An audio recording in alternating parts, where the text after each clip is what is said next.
શું લાગે સાહેબ, આપ જિલ્લાના વહીવટી વડા છો ને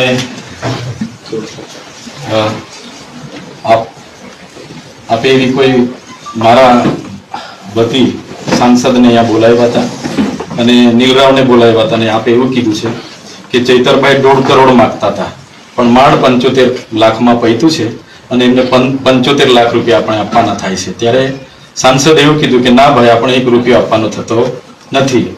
એમ કરીને સાંસદે 2 આટા પ્રેસ વાર્તા કરી છે. હવે મેં બી ધારાસભ્ય છું સાહેબ. સાંસદ તમારું નામ લઈને એવું કહે છે કે મને કલેક્ટરે ત્યાં બોલાવીને કીધા હતા, તમે કલેક્ટરને પૂછી લો. એટલે અમે પૂછવા સાહેબ, મેં ક્યારે તમારી પાસે 75 લાખ રૂપિયાની માંગણી કરી? આ વાત જ ખોટી વાત છે ને? હા, બસ બસ. તો આ મેં લેખિતમાં આવ્યો છું સાહેબ. તો મને સાહેબ આપ શ્રી મને ન્યાય આપશો એવી માંગણી છે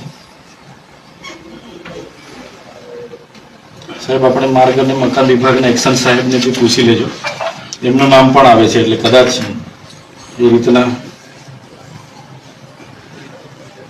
મેં તો સાહેબ સંકલનમાં માહિતી માંગી હતી, એમાં મનસુખભાઈને પેટમાં દુખ્યું ને એમણે આ ડાયરેક્ટ મારા પર 75 લાખનો હિસાબ લગાવી દીધો.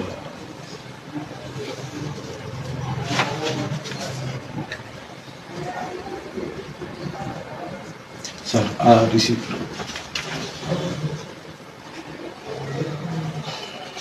ઓકે, ધન્યવાદ સર.